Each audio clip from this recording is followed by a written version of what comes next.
নমস্কার। ভারত বার্তা। চীনকে টক্কর দিতে এবার ভারতবর্ষ স্ট্র্যাটেজিক প্ল্যানিং নিল। খবরটা আপনি জানতেন না হয়তো। পরিষ্কারভাবে মেক ইন ইন্ডিয়ার যেদিন ঘোষিত হয়েছিল যে ভারতবর্ষের কুটির শিল্পে ইলেকট্রনিক্স কম্পোনেন্ট তৈরি করার নির্দিষ্ট পরিকল্পনা নিয়ে ভারত সরকার এগোচ্ছে, তখনই চীন বুঝেছিল যে চীনের একচ্ছত্র আধিপত্য ভারতবর্ষে কমানোর জন্য নির্দিষ্ট টার্গেট নিচ্ছে ভারত সরকার। সম্প্রতি খবরটা আমাদের কানেও এসছে, আপনাদের কাছে গেছে কিনা জানি না, 23,000 কোটি টাকা ভারত সরকার এই পার্টিকুলার ইলেকট্রনিক্স কম্পোনেন্ট উৎপাদন ক্ষেত্রের জন্য বরাদ্দ করেছে। 23,000 কোটি টাকা, মানে অ্যাকচুয়াল ফিগারটা হচ্ছে 22,919 কোটি টাকা। 22,919 কোটি টাকা ইলেকট্রনিক্স কম্পোনেন্ট তৈরি উৎপাদনের ক্ষেত্রে ইনসেন্টিভ দেওয়ার জন্য এই টাকাটা নরেন্দ্র মোদী সরকার ঘোষণা করেছেন। এবং এর ফলে যেটা যেটা যেটা যেটা আন্দাজ করা যাচ্ছে, প্রায় 1 লক্ষ প্রত্যক্ষ কাজের সুযোগ হবে, 1 লক্ষ কর্মসংস্থানের সুযোগ হবে, যেটা বলা হচ্ছে প্রায় প্রায় প্রায় 91,600 জনের প্রত্যক্ষ কর্মসংস্থানের সুযোগ রয়েছে এই ইনসেন্টিভের ফলে। চীন তো এটা স্বাভাবিকভাবে ভালোভাবে নেবে না, কারণ চীনের বাজার এখন সারা পৃথিবীতে ছড়িয়ে গেছে। ভারতবর্ষ অনেক দিন আগেই তারা দখল করে নিয়েছে। পশ্চিমবঙ্গের বিভিন্ন মহল্লায় আপনি যদি ঘোরেন, ইলেকট্রনিক্স কম্পোনেন্টে একচেটিয়া চীনের বাজার। সেইখানে যদি একটা সরকার, একটা কেন্দ্রীয় সরকার, যেটা ভাবার উচিত ছিল অনেক বছর আগে, চীন যখন বাজার দখল করছে তখন থেকে ভারতবর্ষের তদানীন্তন কেন্দ্রীয় সরকার যারা ছিল তাদের তো উচিত ছিল প্রোটেকশন নেওয়া। যে একটা বাজার ঢোকার চেষ্টা করছে, একটা বাজার, ভারতবর্ষে বাজার দখল করার চেষ্টা করছে, আমি কেন নিজস্ব কর্মপদ্ধতি প্রয়োগ করব না? আমরা যখন মিলিটারি ক্ষেত্রে এত সাংঘাতিক সমস্ত আবিষ্কার করছে ডিআরডিও, যেখানে দাঁড়িয়ে দাঁড়িয়ে সারা পৃথিবীর মানুষ, সারা পৃথিবীর মানুষ চেয়েছে, তাকাচ্ছে যে ভারতবর্ষ কী করে মিলিটারি ইকুইপমেন্ট এত সাংঘাতিকভাবে তৈরি করছে। আমি একটা ছোট্ট উদাহরণ দিই, এর আগেও সেটা আপনাদের বলেছি, যে এমন লাইটওয়েট কামান তৈরি করেছেন যা ভারতবর্ষ থেকে অন্যান্য দেশ এখন থেকেই বরাদ্দ দেওয়ার জন্য বারবার ভারত সরকারের কাছ থেকে খবর নিচ্ছে। হেলিকপ্টারে করে সেই কামান নিয়ে গিয়ে কয়েক হাজার ফিট উপরে একদম পাহাড়ের চূড়ায় বসিয়ে দেওয়া হচ্ছে, ভারতীয় প্রযুক্তিতে তৈরি। আন্ডারগ্রাউন্ড এউভি ভেসেলস, তার কথা এর আগের দিন আপনাদের বলেছি। আজকের দিনে দাঁড়িয়ে এই প্রযুক্তির পাশাপাশি ভারত সরকার যদি ইলেকট্রনিক্স কম্পোনেন্টে ইনভেস্টমেন্টের বরাদ্দ আজ থেকে 20 বছর আগে বাড়াতো, তাহলে চীন কিন্তু ভারতবর্ষের বাজারটা দখল করতে পারতো না। সেটাই শেষ পর্যন্ত করলেন নরেন্দ্র মোদী সরকার। প্রায় 91,000, প্রায় সব মিলিয়ে 23,000 কোটি টাকা বিনিয়োগ করলেন এবং 23,000 কোটি টাকা বরাদ্দ করা হলো এই ইলেকট্রনিক্স কম্পোনেন্ট উৎপাদনের ক্ষেত্রে, এবং তার রেজাল্টে প্রায় 1 লক্ষ প্রত্যক্ষ কাজের সুযোগ হবে। এটা হলো একটা দিক। আলটিমেটলি প্রোডাকশনে কত টাকা ইনভেস্টমেন্ট হবে এর ফলে প্রাইভেট সেক্টর থেকেও? 4,56,000 কোটি টাকা উৎপাদনের সুযোগ তৈরি হবে। অর্থাৎ যে প্রোডাকশনটা হবে তার ভ্যালুটা হবে 4,56,000 কোটি টাকা। এর ফলে দুটো দিক হবে, ভারতের আভ্যন্তরীণ বাজারে তার বিচরণের জায়গা হবে, এবং ভারত বহির্বিশ্বে এর এক্সপোর্টের ফলে ভারতবর্ষে ভারত সরকারের রোজগার হবে, প্রাইভেট এন্টারপ্রেনাররা সাংঘাতিকভাবে বেনিফিটেড হবে। এত ডিটেলড ওয়ার্ক এটা গত 3 বছর ধরে পরিকল্পনা করে এই সেক্টরে যারা স্পেশালাইজ তারা আলটিমেটলি এটাকে বাস্তবায়িত করেছেন। অশ্বিনী বৈষ্ণব এটার মেন মেন্টার হিসেবে ধরা হচ্ছে, যে যিনি পুরো প্রযুক্তিগত পরিকল্পনার ব্যাপারে পরিকল্পনাটাকে বাস্তবায়িত করার জন্য মূলত এগিয়ে এসেছেন।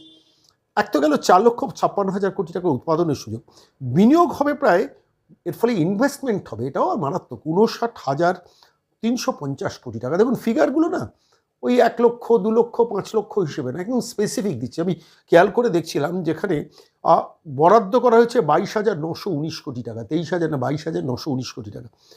কর্মসংস্থানের কথা বলা হচ্ছে, 91,600 জনের ডাইরেক্ট চাকরি হবে।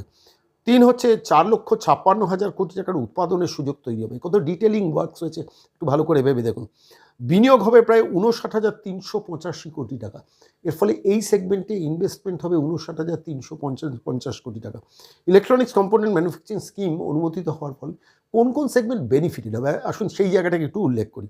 সেখানে telecom consumer, medical device, automobile পাওয়ারের মতো একাধিক ক্ষেত্রে এইটা আলটিমেট রেজাল্ট দেবে। ভালো করে শুনুন, টেলিকম কনজিউমার, টেলিফোন, মোবাইল, এইসব ক্ষেত্রে ভীষণভাবে ভারতীয় প্রোডাক্ট তৈরি হওয়া শুরু হবে।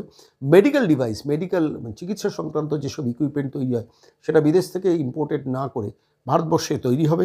আর অটোমোবাইল পাওয়ারের ক্ষেত্রে এটা গাড়ির যেসব সেগমেন্টে যেসব প্রোডাক্টগুলো বিদেশ থেকে আমদানি করে সেগুলো বন্ধ হয়ে আলটিমেটলি অটোমোবাইল পাওয়ারের ক্ষেত্রেও, মোবাইল এবং পাওয়ার অর্থাৎ ইলেকট্রিসিটির ক্ষেত্রে এটা কিন্তু বেনিফিট দেবে ভারতবর্ষকে।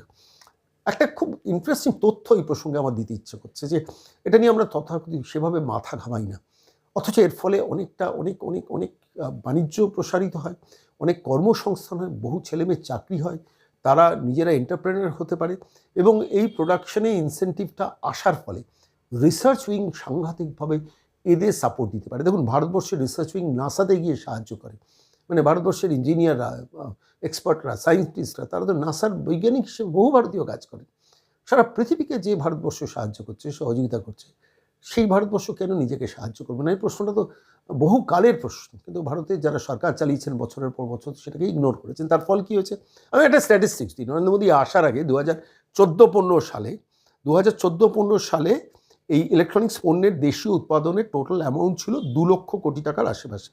2014-15 সালে যখন মনমোহন সিং চলে যান, নরেন্দ্র মোদী সরকার আসে, সেই সময় ইলেকট্রনিক্স কম্পোনেন্ট দেশীয় উৎপাদন হতো 2 লক্ষ কোটি টাকা। 2023-24 কত হয় জানেন সেটা? Any idea? কোনো গেস করতে পারবেন? 2023-24 এই আর্থিক বছরে তা বৃদ্ধি পেয়ে হচ্ছে 9.5 লক্ষ কোটি টাকা। 2014-15 যেখানে 2 লক্ষ কোটি টাকা, সেটা 24-25 হচ্ছে 9.5 লক্ষ কোটি টাকা, অর্থাৎ 7.5 লক্ষ কোটি টাকার প্রোডাকশন বেড়েছে এই ভারতবর্ষে। কাটসি এই ইনসেন্টিভগুলোকে বহুকাল আগে থেকে বিভিন্ন পদ্ধতিতে চালু হয়েছিল। মেক ইন ইন্ডিয়া প্রজেক্টটা লঞ্চ হয়েছিল, সরকারি উৎসাহ ছিল, এবং আলটিমেটলি সেটা ডিভিডেন্ড পেয়েছে ভারত রাষ্ট্র। আলটিমেটলি এবারের এই 23,000 কোটি টাকার টোটাল ইনভেস্টমেন্ট, এটাতে আরও এই সংখ্যাটাকে হয়তো 9.5 লক্ষ কোটি টাকায় 12.5 লক্ষ কোটি টাকাতে নিয়ে যাবে। ওয়ার্ল্ড লার্জেস্ট ইকোনমি 2060 সালে ভারতবর্ষ হবে, এটা সবাই মোটামুটি গেসওয়ার্ক করছেন। অচিরেই আমরা পঞ্চম থেকে চতুর্থ, চতুর্থ থেকে তৃতীয় ইকোনমি হিসেবে চিহ্নিত হব, সেটা ইকোনমিস্টরা বলছেন। আর ঠিক সেই সময় দাঁড়িয়ে যখন ভারত সরকার ইলেকট্রনিক উৎপাদনে 23,000 কোটি টাকা ইনভেস্টমেন্টের ইনসেন্টিভের দিকে গেল, প্রজেক্টের দিকে গেল, ডাইরেক্ট ইনভেস্টমেন্টের দিকে গেল।